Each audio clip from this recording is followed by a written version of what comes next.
तब पर भी है ब्रह्मा, मैं ही रहूंगा इस संसार में।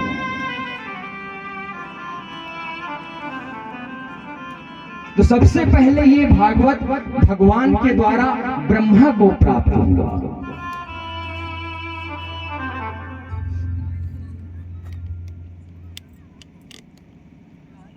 ब्रह्मा के बाद सनकाद ऋषियों तक पहुंचा, सनकाद ऋषियों से नारद तक पहुंचा, नारद से वेद व्यास जी के पास पहुंचा, वेद व्यास जी से आगे बढ़कर ये श्री सुखदेव जी महाराज तक पहुंचा और परीक्षित के माध्यम से ये जनमानस के लिए भी सहज हो गया, सुलभ हो गया।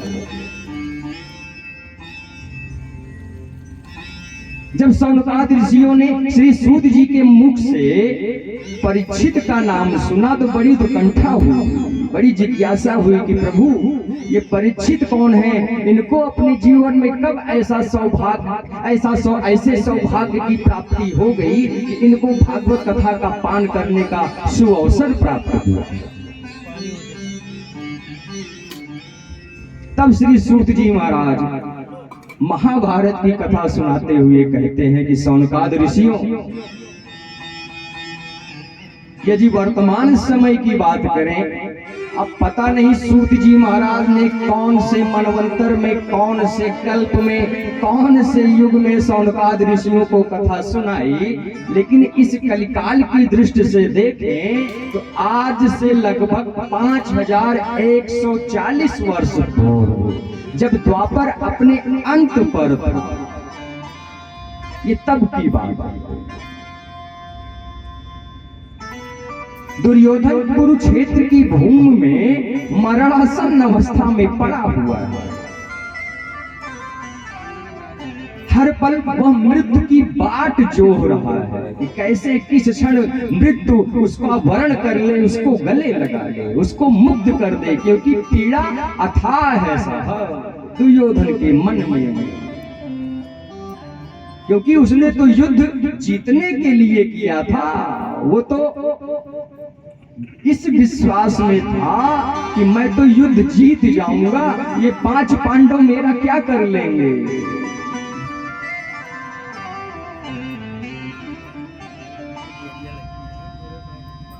विदुर ने कितना समझाया था दुर्योधन को, पितामह ने कितना समझाया, धृतराष्ट्र ने भी बहुत ज्ञान दिया, लेकिन कहां समझ में आया दुर्योधन के। आज उन्हीं सब बातों का चिंतन करके प्रायश्चित भी कर रहा है और आर्त भी हो रहा है, दुखी भी हो रहा है। उसी समय अश्वत्थामा का आगमन वहां पर होता है। अश्वत्थामा जब अपने मित्र की इस दशा को देखता है तो उद्यत हो उठता है कि बता ऐ मित्र, मैं तेरे लिए कौन सा कार्य कर दूं जिसके कारण तुझको कुछ पल तो चैन की प्राप्ति हो जाए। बताओ दुर्योधन, मैं तुम्हारे लिए क्या करूं।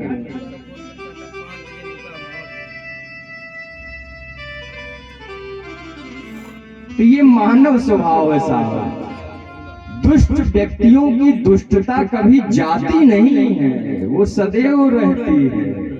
ये अलग की बात है कि जितनी देर सत्संग में रहें, कथा में रहें, पूजा पाठ में रहें, उतनी देर उन कार्यों को न करें। जैसे ही यहाँ से निकलते हैं फिर दुष्टता में लिप्त हो जाते हैं। ये दुष्टों का स्वभाव है।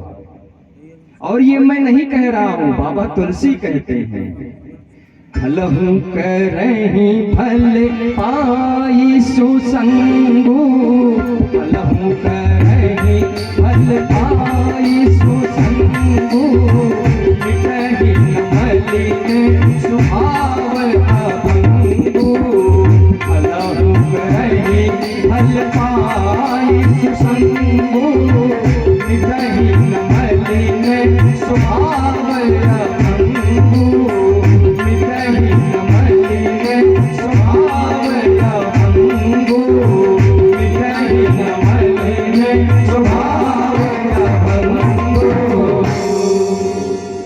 खलहु करहि फल पाए सुसंग। दुष्टों को भी जब सत्संग की प्राप्ति हो जाती है तो उतनी देर के लिए वो भी सीधे साधे सज्जन पुरुष बन जाते हैं, भद्रता का वर्ण कर लेते हैं, लेकिन मन का मैल नहीं जाता है, मन का मैल बना रहता है।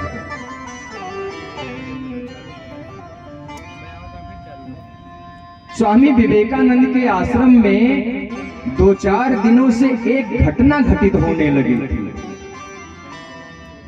सुबह सुबह जब सभी शिष्य सोकर उठते तो ये देखते कि इनकी चप्पल उनके पास रखी हुई है, उनका चप्पल उनके पास रखा हुआ है, उनकी किताब उनके पास है, उनका माला उनके पास है, सब फेर फेर अदल बदल हो गया।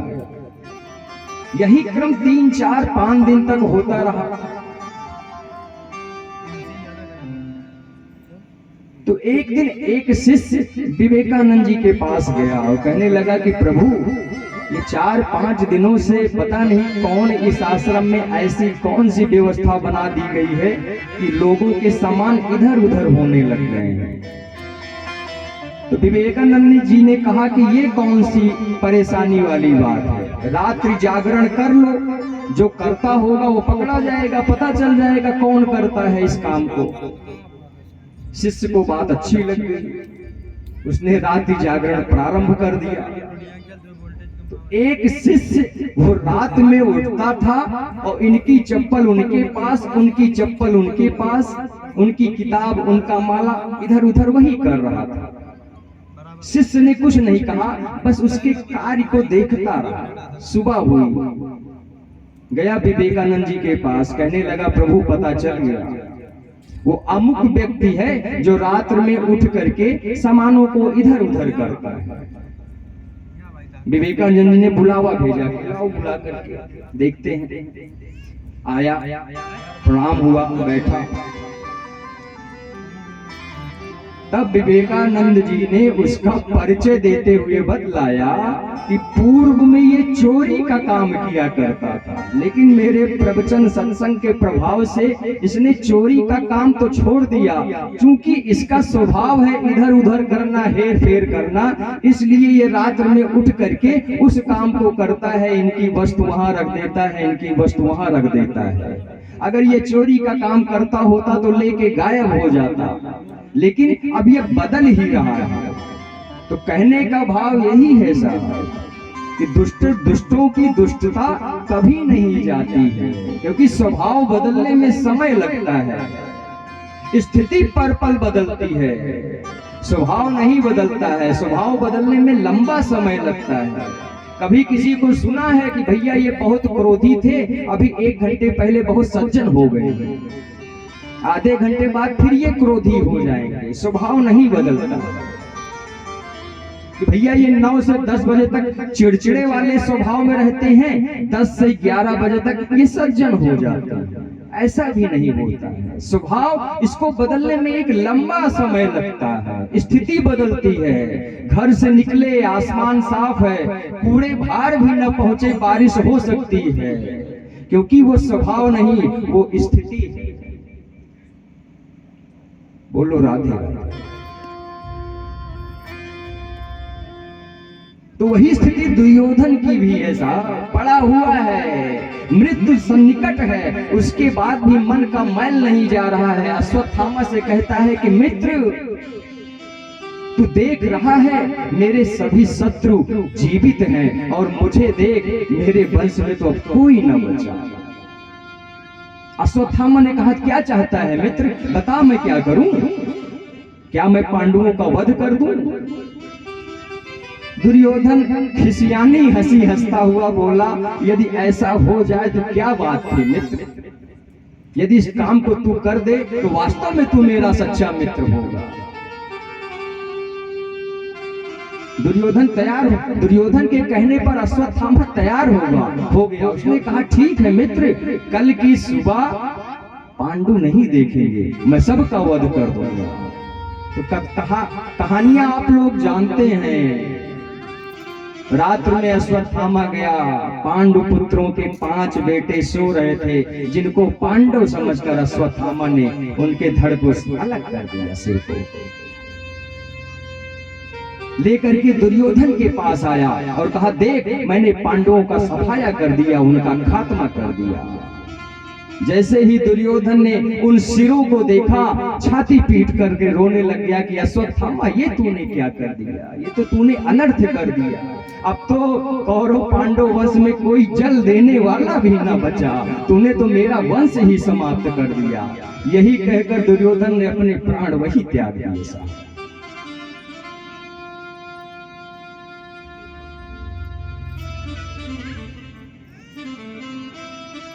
इधर जब पांडवों को, द्रौपदी को, कुंती आदि को सबको पता चला कि अश्वत्थामा ने ऐसा कृत्य कर दिया है, तो अर्जुन संकल्पित हो उठते हैं कि मैं अब अश्वत्थामा को जीवित न छोड़ूंगा। तुरंत कन्हैया की सहायता से अश्वत्थामा को खोजने के लिए निकल पड़ते हैं। पकड़ा जाता है, ब्रह्मास्त्र का संधान करता है, जिसको परमात्मा की कृपा से परमात्मा उसको खंडित कर देते हैं।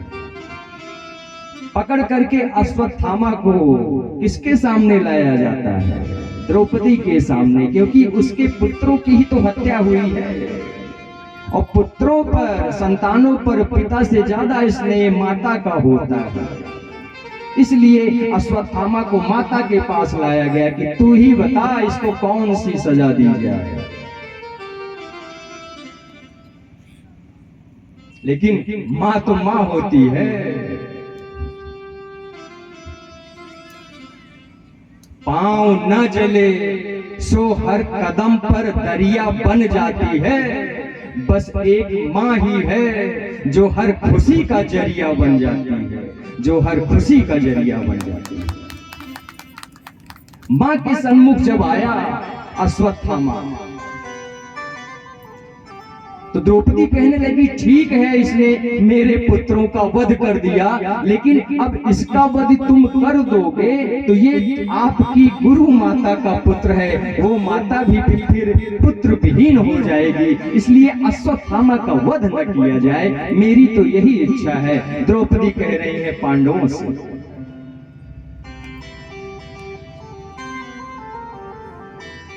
सभी पांडव किंग कर्तव्य विमूढ़ हो गए हैं, दुविधा की स्थिति में हो गए हैं कि क्या करें क्या न करें। इसी समय कन्हैया का आगमन भी वहां होता है, तो अर्जुन कन्हैया से पूछता है कि तू बता कन्हैया मैं क्या करूं। कन्हैया तो जैसे इसी अवसर की प्रतीक्षा में बैठे हुए थे। उन्होंने कहा कि कहां गया तेरा गीता ज्ञान, मैंने तुझे कुरुक्षेत्र में इतना गीता ज्ञान दिया, कहां गया तेरा वो ज्ञान, उनका उपयोग कर। लेकिन इस बात का सदैव स्मरण रखना कि कभी आताताई को जीवित नहीं छोड़ना चाहिए, लेकिन ब्राह्मण कितना भी आताताई क्यों न हो, दुष्ट क्यों न हो, उसका वध नहीं करना चाहिए। अर्जुन कह रहा है कि बहुत बढ़िया प्रभु, यही है आपकी लीला। एक तरफ तो कह रहे हो कि आताताई को जीवित न छोड़ो, दुष्ट को जीवित न छोड़ो, और दूसरी तरफ कह रहे हो कि यदि ब्राह्मण आताताई हो तो उसको नहीं छोड़ना चाहिए। तब कन्हैया ने कहा इसीलिए तो कुरुक्षेत्र की भूमि में तुमको 700 श्लोकों का दिव्य गीता ज्ञान दिया था, उनका उपयोग कर। कोई जरूरी नहीं है कि हम किसी का प्राण हर लें तभी वह मृत्यु का वर्ण कर पाएगा। संभ्रांत पुरुष को, भद्र पुरुष को, किसी को आप 4 लोगों के बीच में लज्जित भी कर दें, अपमानित भी कर दें, तो वह किसी मृत्यु से कम नहीं है। अरे वो जब जब उसको याद करेगा तब तब वो मरता रहेगा साहब। यही तो कहा कन्हैया ने अर्जुन से कि अर्जुन यही कर, वध न कर, इसका अपमान कर। तो अश्वत्थामा के मस्तक पर जो मणि थी उसको निकाल ली गई और धक्के मार करके अश्वत्थामा को वहां से भगा दिया गया। कन्हैया ने जो सदैव अपने भक्तों के लिए, उनके प्रेम के लिए क्या क्या कष्ट सहते थे, आज इतने द्रवित हो गए कि अश्वत्थामा को श्राप भी दे रहे हैं कि अश्वत्थामा जा, तू कभी मरेगा नहीं, मैं तुझे श्राप देता हूं, तू सदा सदा के लिए अमर ही रहेगा।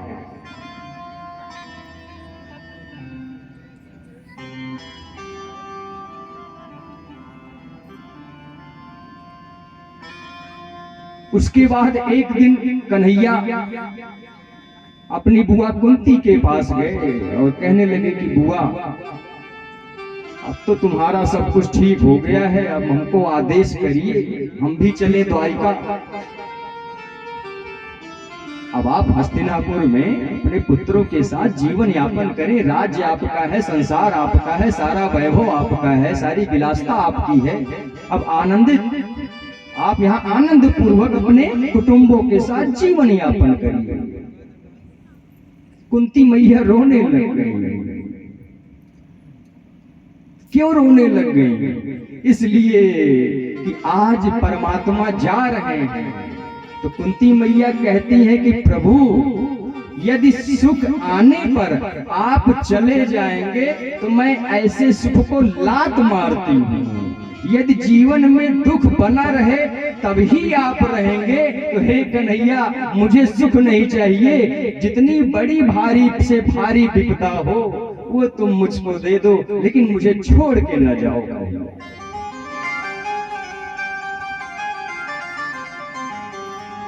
कन्हैया ने बात मान ली और कहने लग गए कि ठीक है, कोई बात नहीं जाते हैं।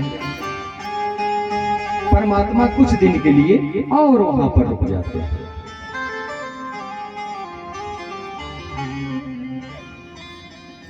रुकने के दौरान ही एक दिन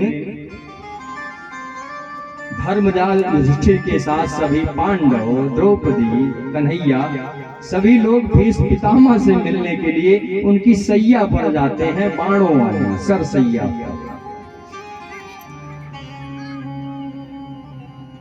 वहां पहुंचते हैं, प्रणाम अभिवादन होता है, कुशल क्षेम पूछा जाता है। पितामह पांडवों को देख के द्रवित हो रहे हैं, अश्रु बहा रहे हैं। पांडव पितामह को देख करके अश्रुपात कर रहे हैं। दोनों तरफ प्रेम की पीड़ा है, क्योंकि ना तो पितामह की आकांक्षा थी कि युद्ध हो, ना पांडवों की इच्छा थी युद्ध हो।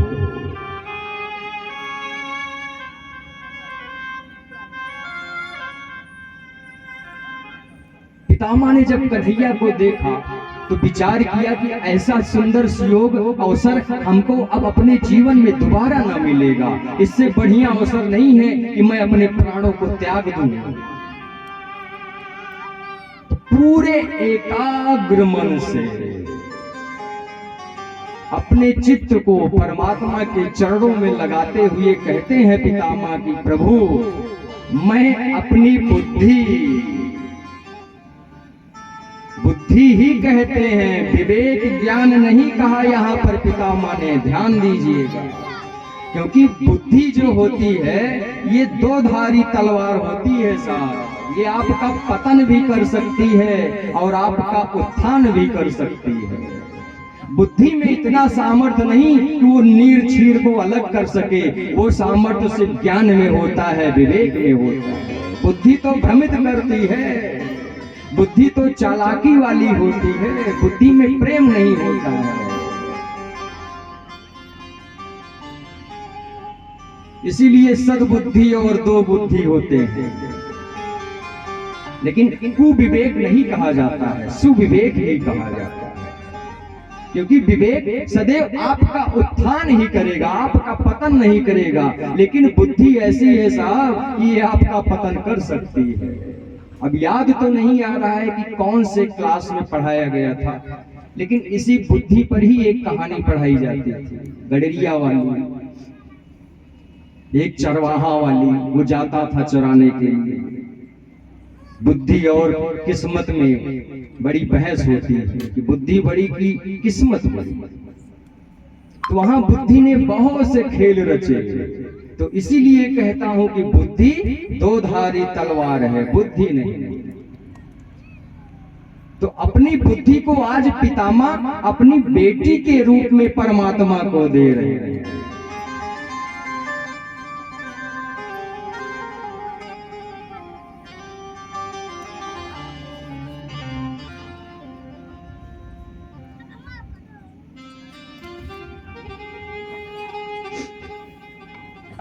पितामह कहते हैं कि इतिमति रूप कल्पिता वितृष्णा भगवत शाश्वत पुंगवे विभूमि। कि मैं अपनी बुद्धि को परमात्मा आपके चरणों में समर्पित करता हूँ, अर्पित करता हूँ। अब आप ही जानिए मेरा क्या करना है। मैंने तो एक धर्म युद्ध लड़ा, अब उसके प्रतिफल में आप हमको क्या प्रदान करेंगे ये आप जाने प्रभु, इसको मुझे नहीं जानना है, क्योंकि करने कराने वाले तो आप ही हैं।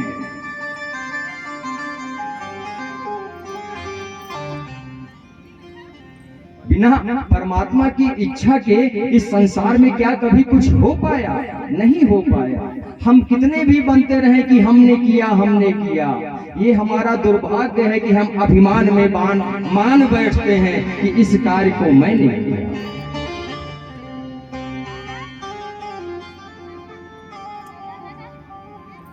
कैकेयी को भी तो अभिमान हुआ था। जब भरत भैया ननिहाल से लौट करके आए तो क्या कहती है कि तात बात मैं सकल संभाली, मैंने सब तुम्हारा ठीक कर दिया, सारा श्रेय खुद लिया। लेकिन जब दशरथ के प्राणों के हरण की बात आई तो उसको अपने ऊपर न लिया, उसको डाल दिया भगवान के ऊपर कि कछुक काज विधि बीच बिगाड़ी। थोड़ा सा भगवान ने गड़बड़ कर दिया, क्योंकि वो गड़बड़ काम है।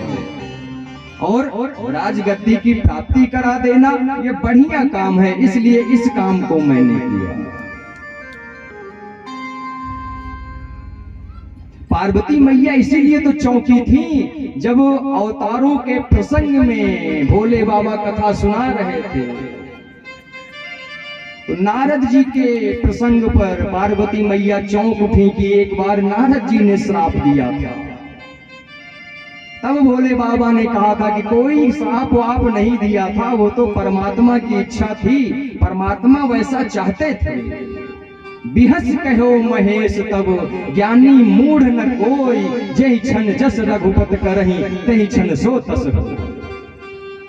जब जिस समय परमात्मा जैसा कर दे वैसा ही हो जाता है, हम आप बनते रहे।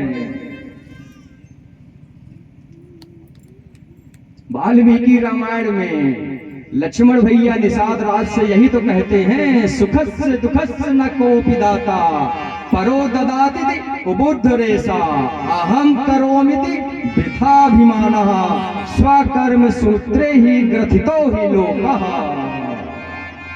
इसी को बाबा मानस में भी लिखते हैं, काहू न को सुख दुख कर दाता निज कृत कर्म भोग सब दाता। काहू न को सुख दुख कर दाता निज कृत कर्म भोग सब दाता। निज कृत कर्म भोग सब दाता। निज कृत कर्म भोग सब दाता। कोई किसी को सुख दुख नहीं देता है, सब अपनी कर्मों की डोरी से बंधे हुए हैं।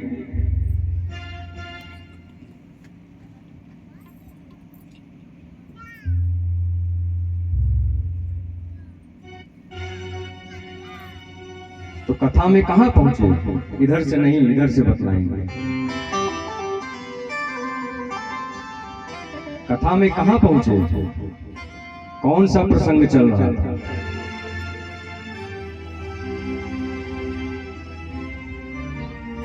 पूछने का एक उद्देश्य भी है साहब। आजकल की कथाओं में क्या है, सिर्फ वक्ता ही बोलते हैं, श्रोता तो सिर्फ श्रोता ही बन के बैठे रहते हैं।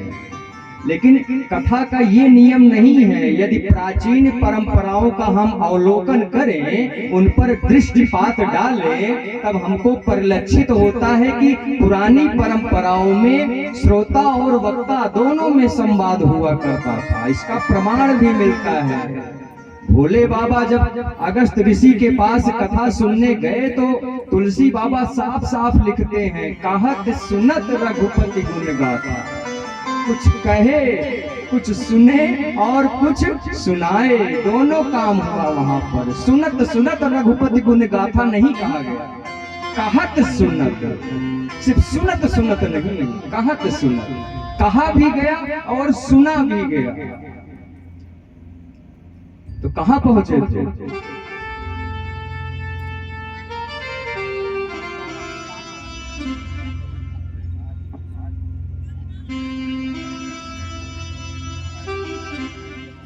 कुछ तो बोलिए, कुछ न कुछ तो आएगा ही।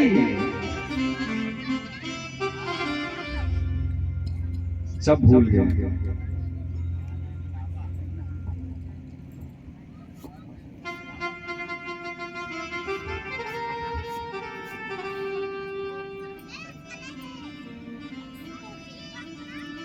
बात चल रही थी कुंती मैया, वो दुख की कामना कर रही है परमात्मा से।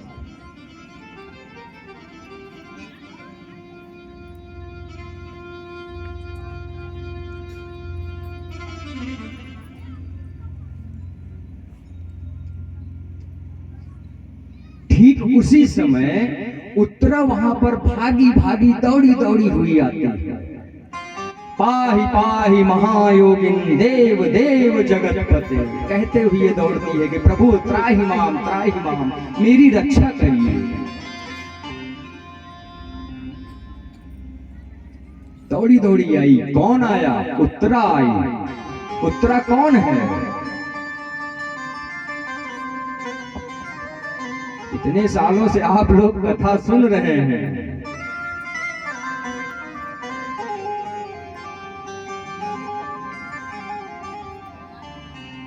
उत्तरा अभिमन्यु की धर्म पत्नी अर्धांगिनी है, परीक्षित महाराज की माता श्री है। आज अश्वत्थामा ने ब्रह्मास्त्र का संधान कर दिया है उत्तरा के गर्भ में, क्योंकि वो तो जल रहा है अपमान की अग्नि में। उसको प्रतिशोध ने जलाकर राख कर रखा है, धुआं धुआं उठा है। उसको कुछ समझ में नहीं आ रहा है कि क्या करूं। उसके जी में जो आया वही कर रहा है। अभी थोड़े दिन पूर्व ही कितना अपमानित होकर के आया था, फिर भी उसको चैन न पड़ा। इसलिए उसने तुरंत फिर से ब्रह्मास्त्र का संधान किया और उत्तरा के गर्भ में किया।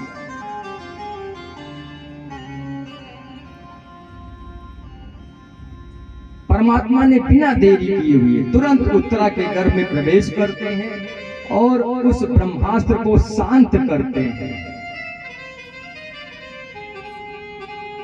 फिर उत्तरा को अभय की प्राप्ति करा देते हैं। फिर अपनी बुआ से कहते हैं कि बुआ अब न रोकना, अब मैं जरूर द्वारिका जाऊंगा। चलकर देखूं तो वहां की क्या स्थिति है, बहुत लंबा समय हो गया है।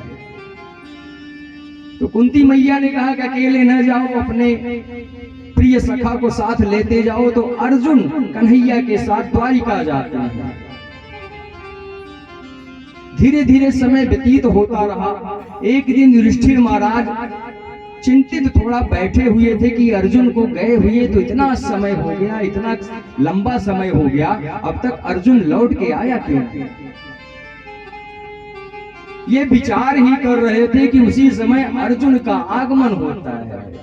अर्जुन के मुख पर आज वो तेज, वो कांति, वो वैभव नहीं दिखाई पड़ रही है। आज अर्जुन का मुख पूर्णतया मलिन हो रखा है, दुखी है अर्जुन। युधिष्ठिर ने पूछा कि क्यों, क्या कारण है अर्जुन, तुम इतने दुखी क्यों हो? तब अर्जुन बतलाते हैं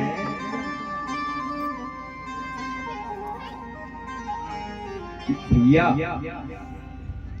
अब द्वारिका में कोई बचा नहीं। बोले क्या कह रहे हो, द्वारिका में कोई नहीं बचा, ऐसा कैसे हो गया?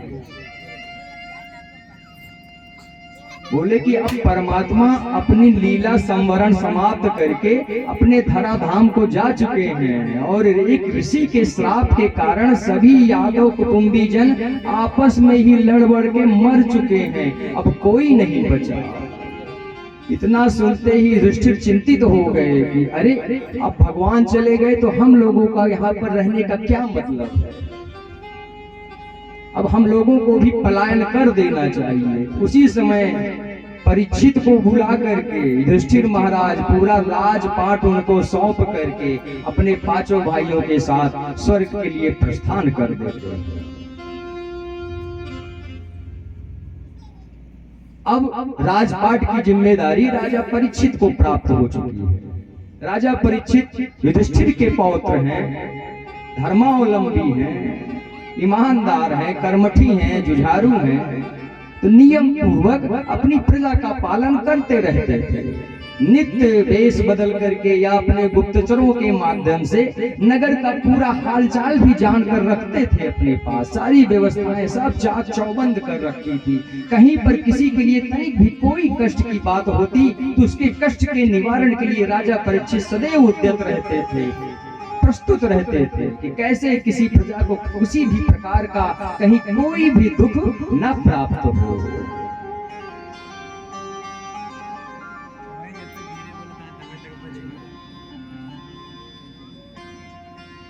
लेकिन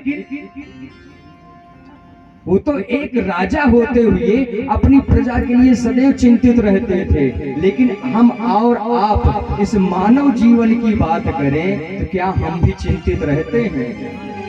अपनों की बात कर रहा हूं, क्या हम अपनों के लिए चिंतित होते हैं? स्वार्थ वाली चिंता नहीं प्रभु। का बताई बाबू तबीयत ढेर खराब चलती है, कहूँ गड़बड़ाई है तो दिक्कत हुई। इतनी तक बात हो तो समझ में आती कि चलो प्रेम है, पिताजी को कोई दिक्कत हो जाएगी। लेकिन इसी के आगे एक सेंटेंस और जोड़ा जाता है साहब, जो अंडरस्टूड होता है, वो कहा नहीं जाता है, उसको समझने की जरूरत होती है कि बाबू तबीयत गड़बड़ाए से हमारे ये बदे गड़बड़ाई जाए कि बाबू पिंसनियों रुक जाए। वहां स्वार्थ है, वहां प्रेम नहीं है। पिता की सेवा तो इसलिए होती है कि पिता जो है पेंशन है, कमा कर रखे हैं तिजोरिया भर करके, वो हमारे काम आएगा। तो इस हिसाब से उस परमात्मा को कितना घमंड करना चाहिए जिसके पास तो अनंत ब्रह्मांड उपलब्ध है साहब। हम मानव जीवन कहीं भी बैठते हैं तो प्रभु चर्चा नहीं करते हैं, प्रपंच की बातें ही होती हैं। जबकि बार बार हमारे शास्त्र वेद उपनिषद पुराण हमको सावधान करते हैं कि ऐ साधक, ऐ मनुष्यों, अपने जीवन को व्यर्थ न गमाओ, इनको परमात्मा के चरणों में लगा कर रखो। इसीलिए तो साधक कहता है, जप ले हरि का नाम ओ बंदे, जप ले हरि का नाम, जप ले हरि का नाम ओ बंदे, जप ले हरि का नाम, जप ले हरि का नाम ओ बंदे, जप ले हरि का नाम। जिसे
बोलिए वृंदावन बिहारी लाल की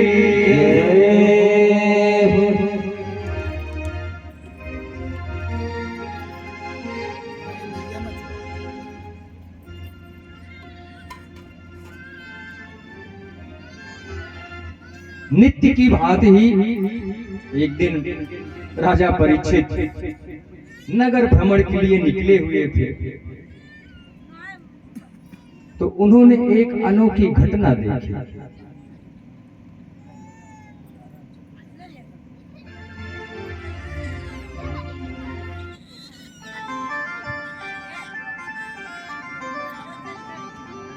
एक स्त्री जो बिलाप कर रही है, 3 पैरों वाला बैल। इन सब जब दृश्यों को राजा परीक्षित ने देखा तो बड़ा आश्चर्य हुआ। वो उस स्त्री के पास गए और पूछने लगे कि बताओ देवी, तुम कौन हो, तुम्हारे दुख का कारण क्या है, और इस बैल की ऐसी अवस्था, ऐसी दशा क्यों हो रखी है। तब वो स्त्री बतलाते हुए कहती है कि मैं पृथ्वी हूँ और जो इस बैल को देख रहे हो ये धर्म है। अब कलिकाल का आगमन हो चुका है, क्योंकि परमात्मा अपनी लीला समाप्त करके इस धाम से जा चुके हैं। द्वापर का अंतिम समय चल रहा है, कलयुग का आगमन हो चुका है। परीक्षित ने कहा क्या कलयुग का आगमन हो चुका है? धरती मैया कहती हैं बिल्कुल कलयुग का आगमन हो चुका है। उसी के द्वारा तो अब मैं सताई जा रही हूँ, प्रताड़ित की जा रही हूँ। आप नगर भ्रमण करते समय अवलोकन नहीं करते हैं, आप देखते नहीं हैं कैसी दशा हो रखी है इस समय संसार की। परीक्षित कहने लगे कि ऐसा तो कोई विशेष हमको नहीं दिखता है, लेकिन आज जो ये घटना मैंने देखी है इसने जरूर अब सोचने के लिए हमको विवश कर दिया है। अब सोचने वाली बात हो गई है, विचारणीय बात हो गई है। वार्तालाप चल ही रही थी, उसी समय वहां पर कलयुग का भी आगमन होता है। पहले तो राजा परीक्षित कलयुग को दुत्कारने का काम करते हैं कि तेरा यहाँ कोई काम नहीं है, लेकिन वो कहता है कि मैं तो युग हूँ, मेरा भी अस्तित्व है, मेरा भी वर्चस्व है, आप मुझको मेरे अधिकारों से अछूते नहीं रख सकते, वंचित नहीं रह सकते, आपको तो मेरे अधिकारों की प्राप्ति करानी ही करानी होगी। आदि तमाम बातें होती हैं, फिर ये निष्कर्ष निकलता है कि कलयुग को 4 स्थान दिए गए।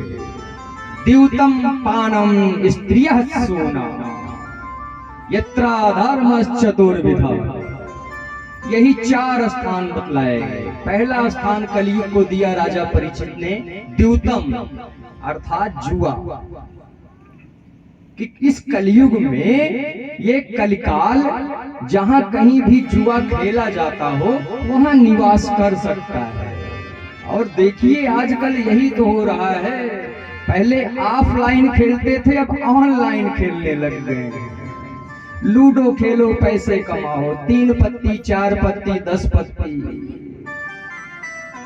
ये कलिकाल का ही प्रभाव है कि आजकल की युवा पीढ़ी ऑनलाइन पढ़ाई के नाम पर 3 पत्ती 4 पत्ती रमी पबजी खेल रही है, फ्री फायर खेल रही है। क्यों? क्योंकि कलयुग का निवास वही है और कलिकाल अपना प्रभाव दिखाएगा ही दिखाएगा, इसलिए ये सारी चीजें हम लोगों की आंखों के सामने हैं। पहला जुआ, जहां कहीं भी जुआ होगा वहां पर कलिकाल का वास होगा। पानम अर्थात मदिरालय, इसकी तो बात ही न की जाए तो बेहतर है। इसके लिए तो सरकारें भी बड़ी चिंतित रहती हैं कि कैसे ये फले फूले। तभी तो कोरोना काल के समाप्ति के बाद विद्यालय न खोल करके सरकारों ने पहले ठेके ही खुलवाए।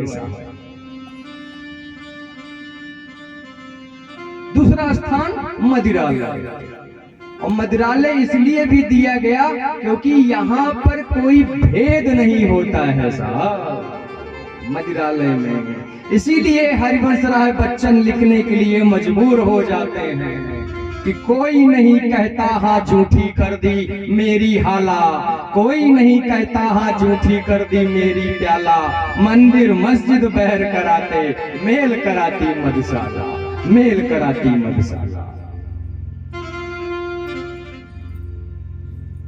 इतना ही नहीं कहा हरिवंश राय बच्चन जी ने, वो तो आगे भी बतलाते हैं, क्योंकि यदि हम सनातन धर्म को देखें तो यहाँ इतने पथ बतला दिए गए हैं कि हम और आप भ्रमित हो जाते हैं कि किस पथ पर हम बढ़ें, किस पथ का चुनाव करें, कौन सा पथ हमारे लिए बेहतर होगा, कौन से पथ पर हम अपने संस्कारों को पुनर्जीवित कर सकते हैं।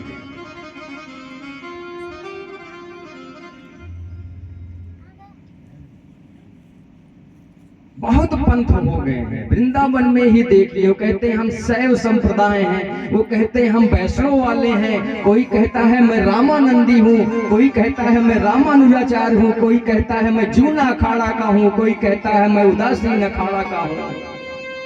और परमात्मा बार बार कहते हैं चाहे जिस अखाड़े के हो भैया, चाहे द्वैत सिद्धांतवादी हो, चाहे अद्वैत सिद्धांतवादी हो, चाहे द्वैत सिद्धांतवादी हो, चाहे अष्टांग की बात हो, चाहे मीमांसा की बात हो, चाहे सांख्य की बात हो, चाहे दर्शनों की बात हो, सबको एक किनारे कर दो, मुझे भजो। परमात्मा यही ज्ञान तो देते हैं, लेकिन इतने इतने पथ हैं, इसलिए हरिवंश राय बच्चन लिखते हैं अलग अलग पथ बतलाते सब, लेकिन मैं यह बतलाता हूँ राह पकड़ तू एक चला चल, पा जाएगा मधुशाला। दूसरा स्थान कलयुग को राजा परीक्षित ने कौन सा दिया? मदिरालय की, जहां कहीं भी लोग मदिरा पान करते हो वहां तुम रह सकते हो। तीसरा स्थान दिया स्त्रिय अर्थात वैश्यालय, वहां पर भी कलयुग का प्रभाव होता है। और चौथा स्थान प्राप्त कराया स्वर्ण अर्थात गोल्ड, वहां पर भी कलयुग आराम से अपना जीवन यापन कर सकता है। यही 4 स्थान दिए। कलयुग ने कहा ठीक है प्रभु, मैं इन 4 स्थानों पर अपना जीवन निर्वहन करता रहूंगा।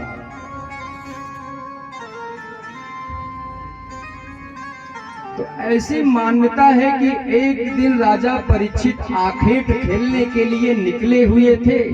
रास्ता भटक गए, जंगल में बड़ी दूर निकल आए, भूख प्यास से बड़े व्याकुल हो गए तो एक ऋषि का आश्रम दिखाई पड़ा। वहां पहुंच गए। ऋषि जी बिल्कुल ध्यान मग्न थे। बार बार आवाज देने पर भी ऋषि की आंखें न खुली। राजा परीक्षित को लगा कि ये कोई पाखंडी दूत है जो मेरी बातों को अनसुना कर रहा है। उनका राजा वाला गुण वहां विकसित हो गया। वो ऋषि के पपौत्र न रहे, वो तो वहां राजा वाले कार्य करने लग गए कि ऐ ऋषि, एक राजा का तिरस्कार कर रहा है, एक राजा तुझे बुला रहा है, तब पर भी तू नहीं आंखें खोल रहा है। जरूर तू काल नेमी की तरह पाखंडी ही होगा, धूर्त ही होगा। राजा परीक्षित को कहां भान था कि ये कौन से ऋषि हैं। ये थे ऋषि समीक, जो उस समय बिल्कुल तपस्या के भाव में थे। आजकल के संतों की तरह नहीं, पहले के संत वास्तव में संत होते थे। आज वाले संत नहीं। आज वाले संत तो सेवा लेने को सदैव तत्पर और सेवा देने से कोसों दूर रहने वाले हैं। बड़ा बड़ा तिलक कमंडल छापा दे करके आपको भ्रमित करने वाले हैं। क्योंकि हम लोगों ने अब संतों को उनके गुणों से खोजना बंद कर दिया है। अब संतों को हम उनके परिधानों से खोजने लग गए हैं, उनकी वैभव विलासता से खोजने लग गए हैं। उनके कर्मों पर हम कोई ध्यान ही नहीं देते हैं। कर्म कितना भी उज्जवल क्यों ना हो, लेकिन इसके पास फॉर्चूनर नहीं है, 10-20 आश्रम नहीं है, 1000-2000 चेले ना हो, श्री श्री 1008 कुछ आगे लिखा ना हो, तो ये संत नहीं हो सकता है। ये तो निरा मूर्ख है, ये तो पागल है। संत तो वही है जिसके पीछे लश्कर चले, काफिला चले, 100-200 गाड़ियां अनायास ही चले। संत तो वो होता है। ऐसे ही तो धारणा हम लोगों ने अपने जीवन में बना रखी है साहब।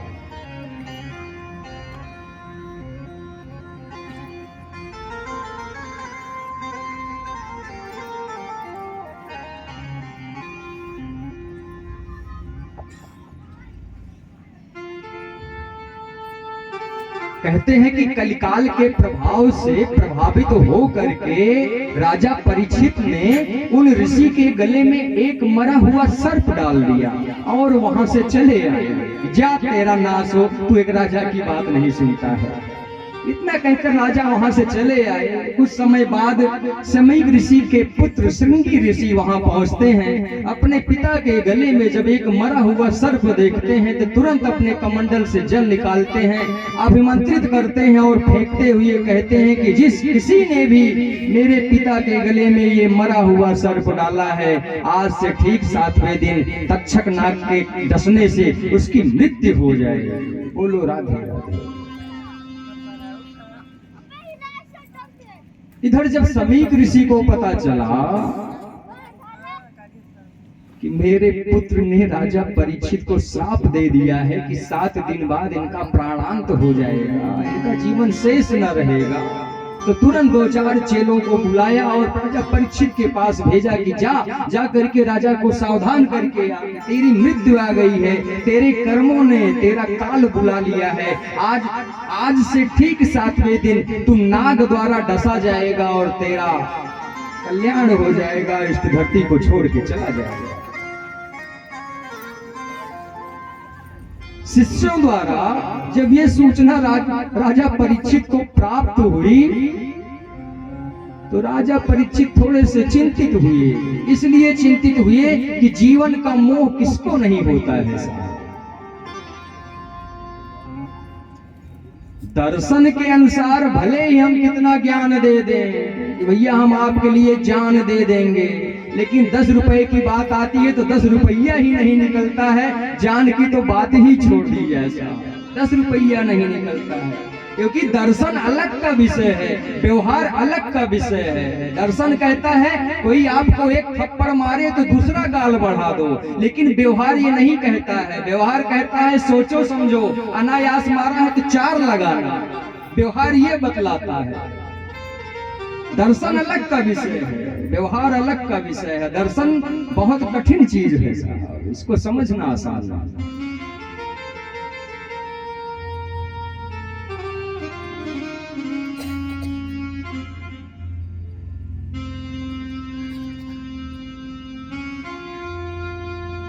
परीक्षित चिंतातुर हो गए, बड़े बड़े संतों के पास जाने लगे कि प्रभु बताइए अब मुझे ऐसी दशा में, ऐसी अवस्था में क्या करना चाहिए। अब तो मेरे पास 7 दिन ही हैं, इन 7 दिनों का मैं कैसे उपयोग करूं कि ये मेरे लिए बढ़िया फल देने वाला हो जाए। अब राजा परीक्षित को कौन बतलावे, जहां जाए कहे प्रभु बस भक्ति करो, परमात्मा की सेवा करो, आराधना करो।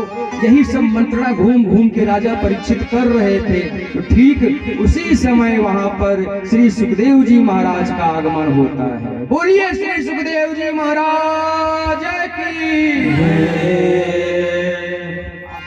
आप सब ना बोलिएगा जय, ये लोग बोले बड़ी देर से बैठे हैं।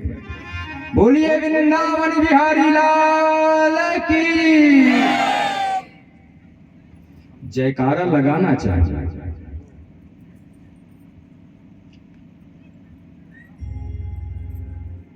श्री सुखदेव जी महाराज जब वहां पर प्रकट होते हैं तो ऐसी निष्प्रियता है उनके पास। निष्प्रियता मतलब कि कोई कामना फिर आपके जीवन में शेष ना हो, आप अकामी हो गए, कोई कामना शेष ना हो। वस्त्र के नाम पर श्री सुखदेव जी के शरीर पर कौपीन तक भी नहीं है। 16 वर्ष की 14 वर्ष की आयु के श्री सुखदेव जी महाराज इस समय राजा परीक्षित के पूरे सभा मंडल में प्रकट हो जाते हैं। उनको देख करके राजा परीक्षित और बड़े बड़े जितने संत थे सब प्रणाम करने लग जाते हैं। प्रणाम आदि करने के बाद राजा परीक्षित श्री सुखदेव जी महाराज को दिव्य आसन प्रदान करते हैं और उन पर उनको सुशोभित करते हैं।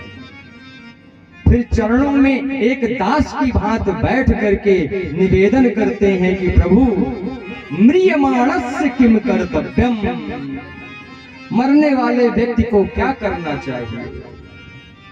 तो भैया यहाँ जिंदा रहने कौन आया है, मरना तो सभी को है। भले ही परीक्षित ने प्रश्न किया कि म्रियमाणस्य किम कर्तव्यम, लेकिन वास्तविकता देखी जाए तो जीवित रहते हुए क्या करना चाहिए इस पर विचार करने की आवश्यकता है। मरते समय तो वास्तव में वो सनातन और धर्म सब याद आने लगता है। जितनी देर शमशान घाट में रहते हैं उतनी देर माया हमको नहीं व्यापती है, माया हमसे कोसों दूर रहती है। लेकिन जैसे ही शमशान से निकलते हैं तुरंत फोन लग जाता है, भैया देखा वही जो मलवा मगार है आवा ना कहियो जने लौट गए। ये माया है।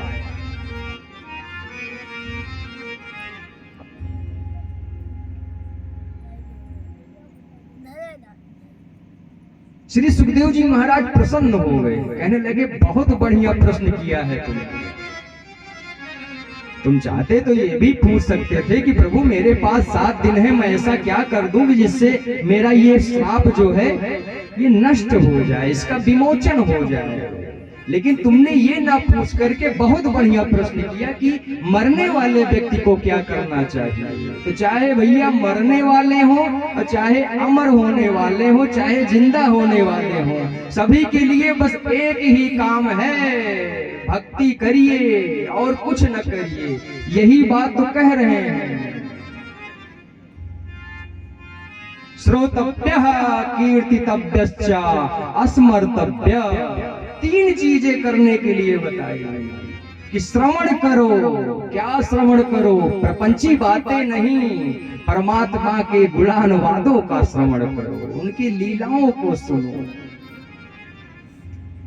पहला चीज बतलाया परीक्षित को, परीक्षित तू कुछ न कर, तू सिर्फ परमात्मा के संकीर्तन को गाता रहे, उनके गुणानुवादों को सुनता रहे और उनका सदैव स्मरण करता रहे। यही 3 काम कर। श्रोतव्य, सुनते रहो, कीर्तितव्य, कीर्तन करो, स्मर्तव्य, स्मरण करो। लेकिन हम परमात्मा का स्मरण कब करते हैं? जब हम विपत्ति काल से घिरे हुए होते हैं, तभी वो परमात्मा हमको याद आता है। सुख में तो हम परमात्मा को भूल कर भी याद नहीं करते हैं, वहां तो हमारे पास बहुत बड़े तर्क होते हैं परमात्मा को झूठा साबित करने के लिए। जब हम प्रसन्न होते हैं, जब हमको इस संसार में किसी की आवश्यकता महसूस नहीं होती है, तो उस समय हम परमात्मा की सत्ता को भी नकार देते हैं। ये गलत बात है। नकार तो दिया परमात्मा की सत्ता को, लेकिन थोड़े समय बाद ही जब विपत्ति आती है तो फिर उसी सत्ता के चरणों में जाकर के साष्टांग प्रणाम भी तो करते हो कि प्रभु एक आप ही हो। हम भगवान से भी खेल खेलते हैं। 1 किलो लड्डू दे करके, 1.25 किलो बर्फी दे करके हम भगवान को भी प्रलोभित करना चाहते हैं, लालच पैदा करना चाहते हैं। अरे क्या वो आपकी वस्तुओं का भूखा है? उसके लक्षण तो हमने कल ही बतलाए थे कि वो तो बिना किसी चीज के सब काम कर सकता है। उसको साधन संसाधन की जरूरत नहीं है, उसको कहीं आने जाने की जरूरत नहीं है। वो तो लीला के लिए यहाँ आता है कि उन लीलाओं को हम देख करके जान सके और परमात्मा के प्रति हमारा प्रेम पुष्ट हो सके।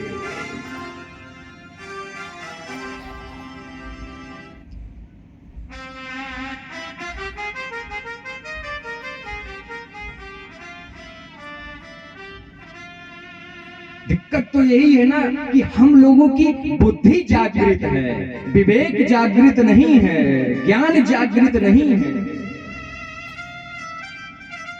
इसीलिए तो भ्रमित हैं। और विवेक कब प्रदीप्त होगा, ज्ञान कब उदीप्त होगा? ये तभी होगा जब हम परमात्मा से प्रेम करने लग जाएंगे। वास्तविक प्रेम, ये नकली प्रेम नहीं। एक प्रेमी प्रेमिका के लिए संसार में कितना आंसू बहाता है, क्या उसका एक अंश भी हम परमात्मा के लिए बहाते हैं? नहीं बहाते हैं। एक संत थे, उनके पास एक भगत गया, कहने लगा प्रभु भगवान कब मिलेंगे? संत ने कहा चलो बतलाते हैं। लेकर के गए, एक बाल्टी में पानी रखा हुआ था, उसके सर को पकड़ा, उसी पानी में डुबो दिया, दाब के रखा उसी पानी में। थोड़ी देर बाद वो छटपटाने लगा, हाथ पांव पटकने लगा, सांस रुकने लग गई। ऐसा लग रहा था कि अब सांस उखड़ जाएगी। तुरंत संत महात्मा ने उसको बाहर निकाला। पहला तो गुस्से में आया कि महाराज ये कौन सा दर्शन आप हमको करा रहे थे, ये कौन सा तरीका है भगवान से मिलने का? तो बोले अभी भी नहीं समझे? उसने कहा नहीं महाराज हम तो नहीं समझे। तब संत ने कहा कि जैसी छटपटाहट सांस लेने के लिए हो रही थी, ऐसी छटपटाहट जिस दिन परमात्मा के लिए हो जाएगी वो वहीं प्रकट हो जाएगा। और यही तो हुआ था जब रावण के अत्याचारों से सब त्रस्त हो गए थे, तो सब भगवान के यहाँ जाने के लिए उद्यत हुए।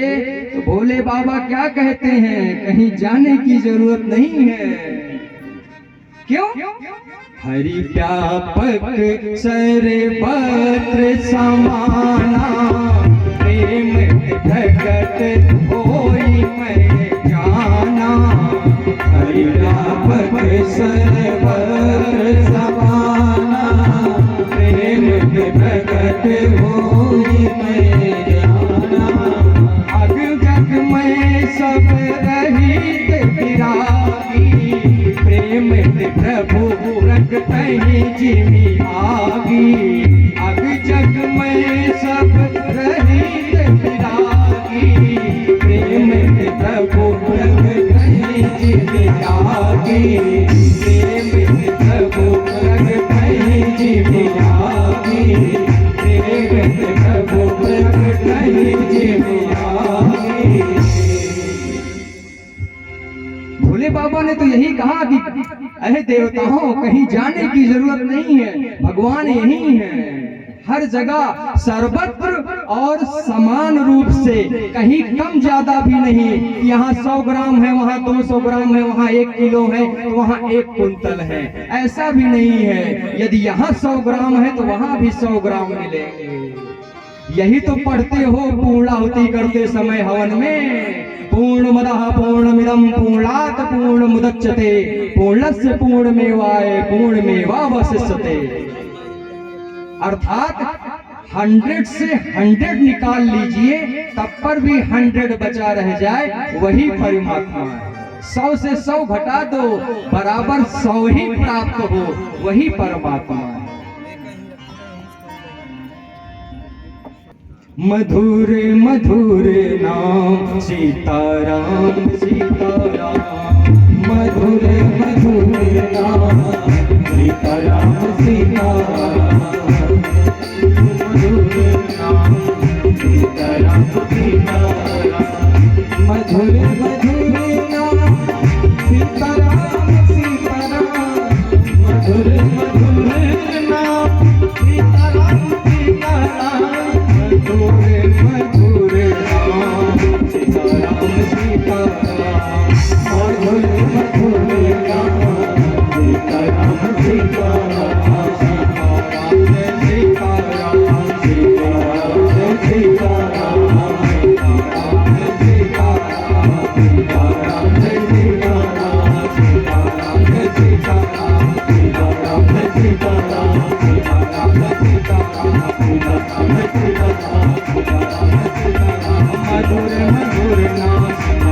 सीताराम, मधुर मधुर नाम सीताराम सीताराम,